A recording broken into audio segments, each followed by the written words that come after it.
Hmm. What?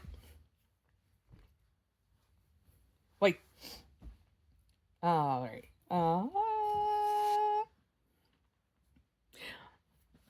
I have something that I want to talk about, but I'm trying to think of how to frame it.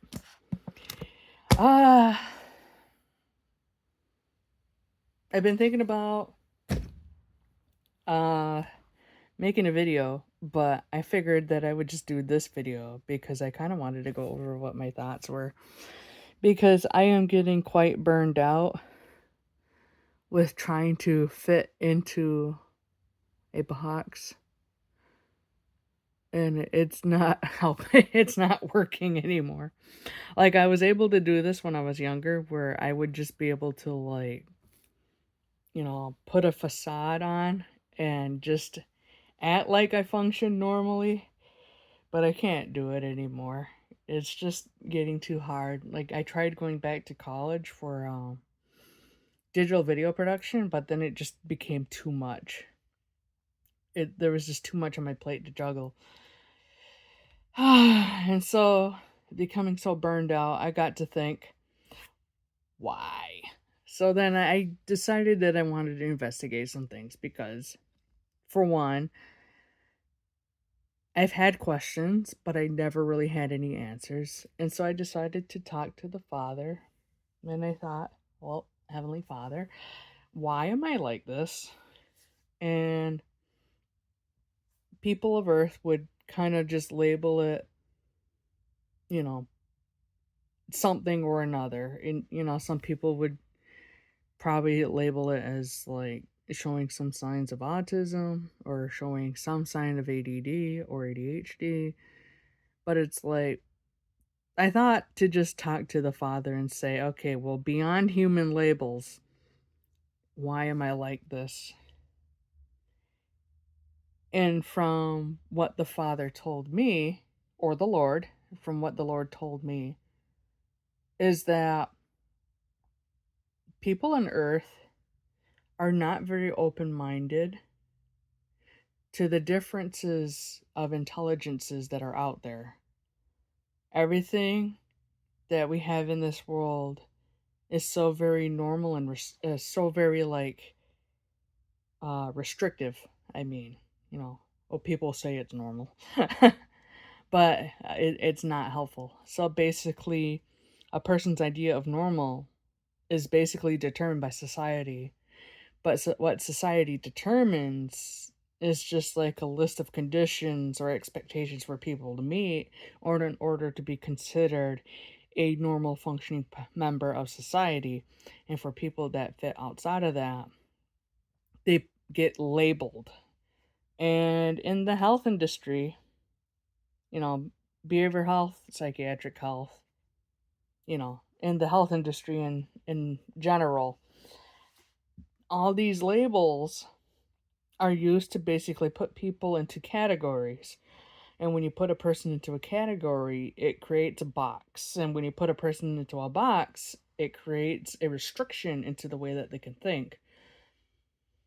Categories are not helpful to people to open up their minds because it already becomes like a rule set. Once you start believing in something, it becomes a rule that defines your life. And the Lord showed me that I am the way that I am because I am meant to use, what's in my head to a greater capacity than, what I can do with my hands. And it's for a purpose. So the purpose of me being able to be more, developed here, but not so much in my ability to get things done around here.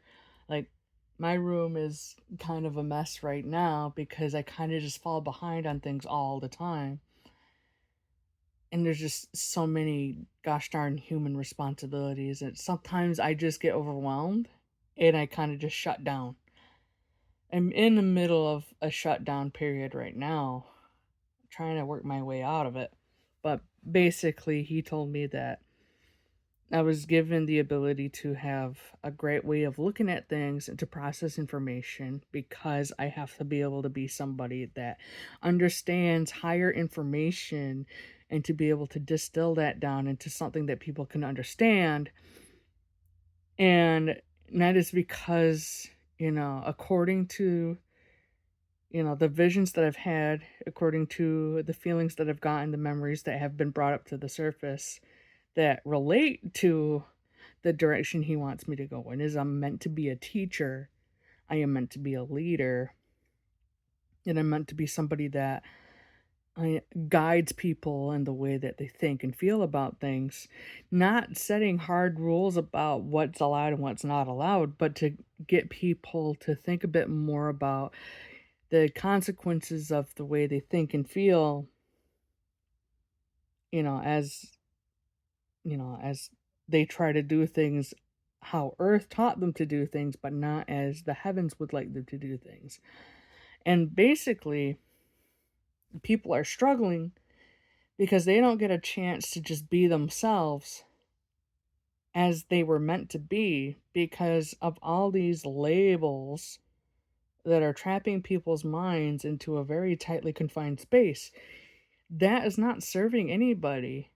Sometimes it could serve as a way of being able to relate from one person to another, but it doesn't really help a person to really discover who they are deep within because the human DNA has so many genetic variances in how, our traits could be brought forward.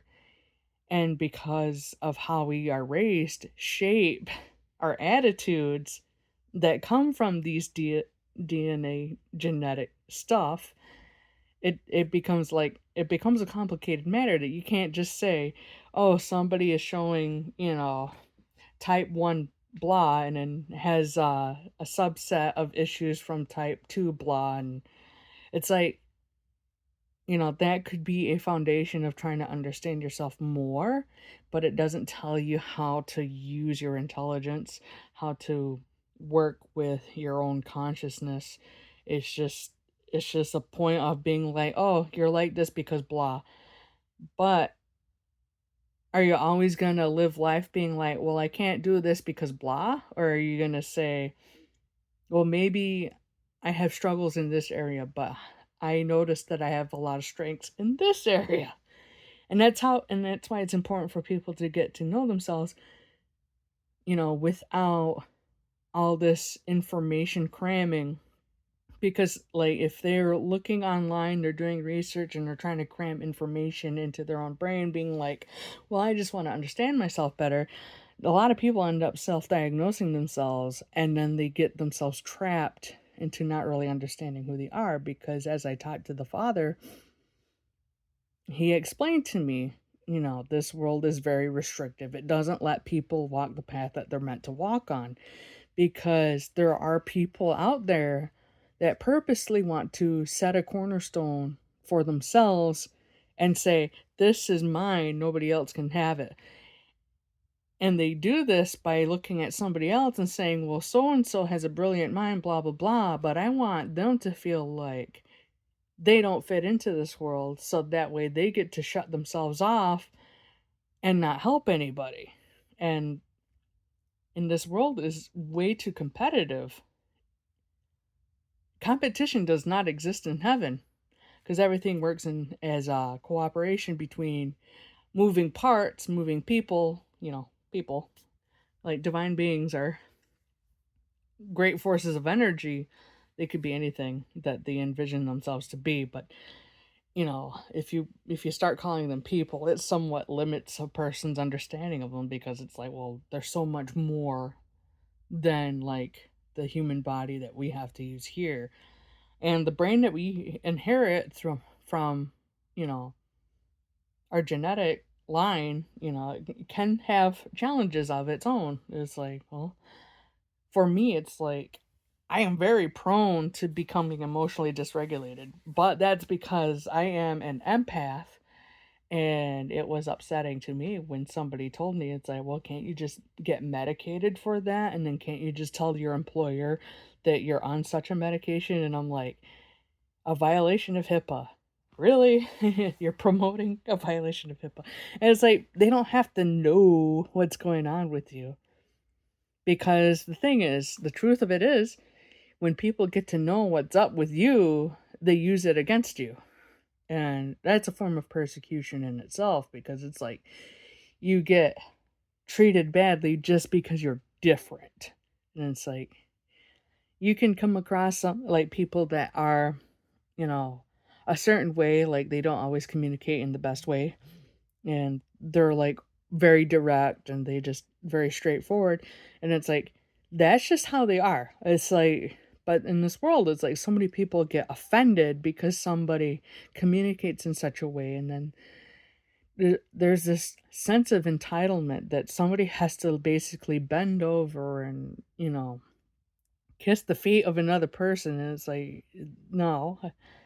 It's like we have to be able to respect one another. Nobody gets put on a pedestal. It's where we're all equals in God's eyes. And He's not putting one person above another. We all have different roles that we play. We all have a purpose.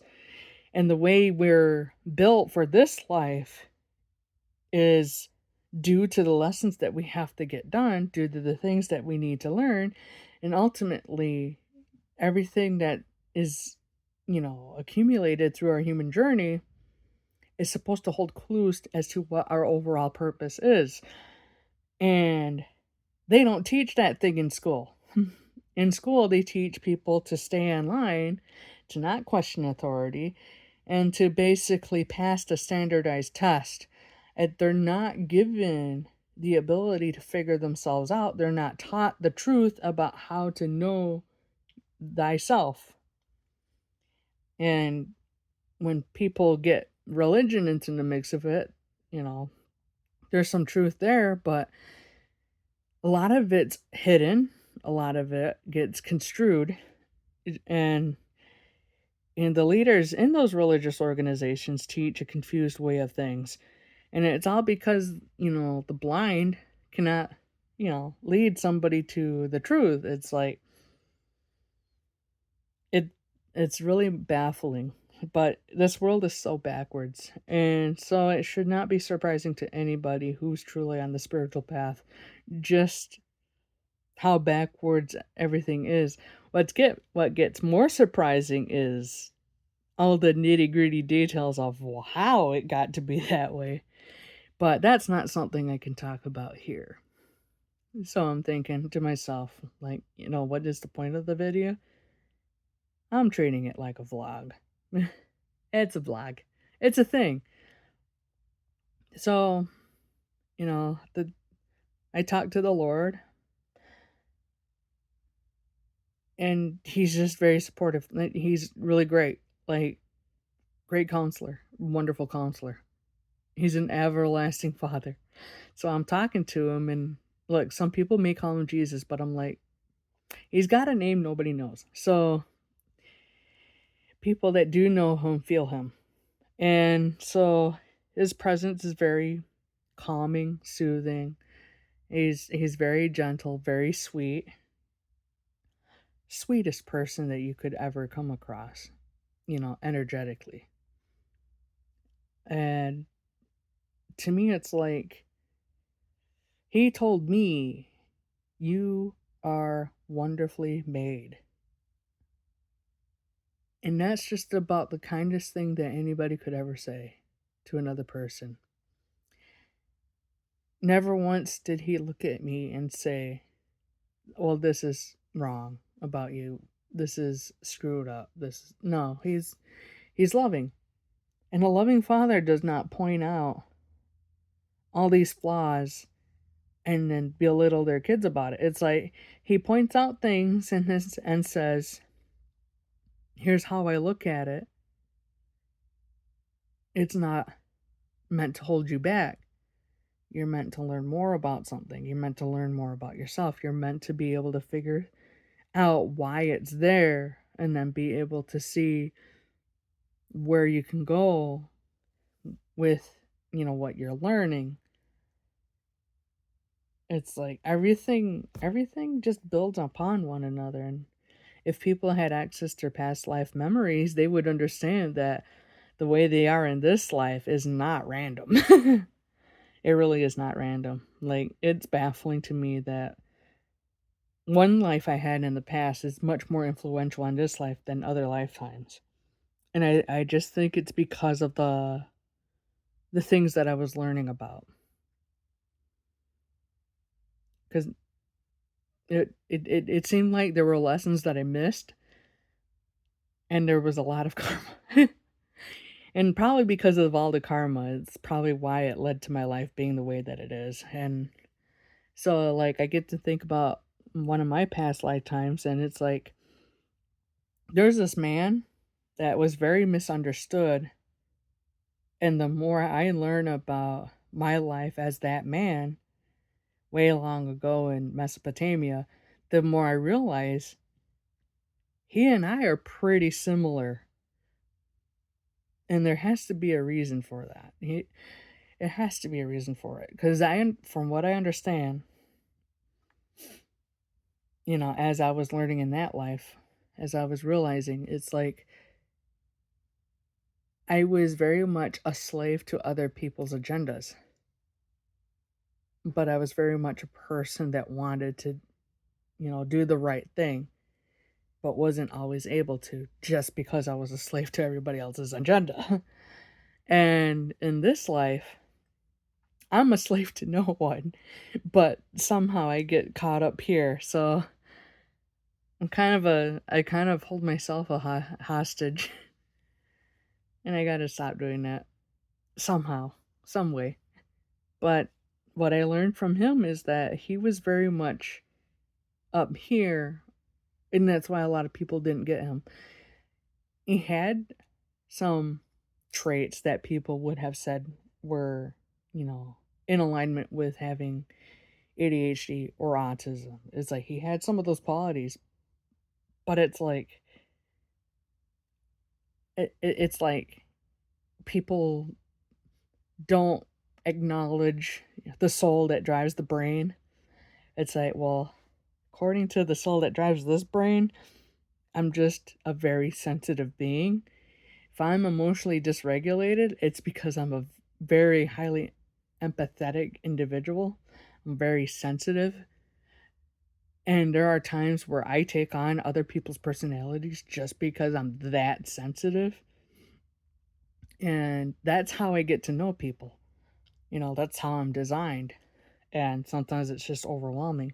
But right now, I've been having perpetual exhaustion. Just feeling constantly tired. Like, I feel like this is the best place for me to be, just in my house, because I'm always tired. When I go outside, I can feel the heaviness. And some of the heaviness is in here. Like, I gotta get help cleaning this up. But yeah, some of the heaviness is in here. And it really interferes with my ability to kind of just get things done. But at least, I can work on my own schedule because I'm not always in the mood to get something done. Like, I have to really be able to focus on something and to really just get it going. So I'm gonna try to do a business. We'll see how it goes. I gotta I gotta figure out how to work through the periods of airheadedness. I don't know if it's airheadedness. It's like my mind just goes blank, and I'm like not here. There are periods of times where I'm just not here, and I think that part of it just has to do with how sensitive I am to energy. It's exhausting. It's so exhausting. But part of my exhaustion is just being an empath. But another part of it is, you know, being tired of people blowing up at me because I would say things a certain way. And then I'm getting tired about myself blowing up because people are not respecting, that I need space and that I have boundaries. Like, there's so many people that get so stuck in their own, oh, you gotta serve me, you gotta make sure I'm happy, make sure I'm okay. And it's like, I'm like, at the time, it's like I was just a cashier. I'm like, I'm a cashier. I'm not here to be your emotional support animal. I'm here. I'm here because I need money. I'm here because I'm poor. And it's just like it's so nutty how people get so self entitled, and then they'll complain about it to your aunt. Because if your aunt owns the business and you work for your aunt, they'll complain to your aunt about it. I'm like, it's so screwy. I'm like, so much for loyalty. Family don't even love you. It's like you gotta make up your you gotta find your own family. And you gotta be careful of people that act like they're kind but really have an agenda. Like there was this one girl, she was getting close to me and I'm like, there's something fishy. But I was hoping she would change. I was hoping she would not, you know, be manipulative and not, you know, be a victim about things. But can't help that. So I'm a little tired today because I got a big blast of negative energy sent by that one. So it would not be surprising if she ended up facing her downfall. I'm like, I told her, I'm like, if you send anything at me, it's coming right back to you. It's like, I don't deserve that. It's like, I don't deserve to, be a friend to somebody in order, and then for that person to want me to change just to fit their expectations. It's like, no, you take me as I am, or I don't even bother. So I have to learn to set my own boundaries too. So it's like, well, if people are not gonna accept me as I am, then then they don't get to hang in my circle because I don't want to keep getting hurt by these people. So anyway, that's to conclude my thought. Running at 21 minutes and 22 minutes. And I think I need to be done talking. And that would be great. Beep, beep, beep. And yep. So we're going to say bye-bye. We're going to say double bye-byes. All right.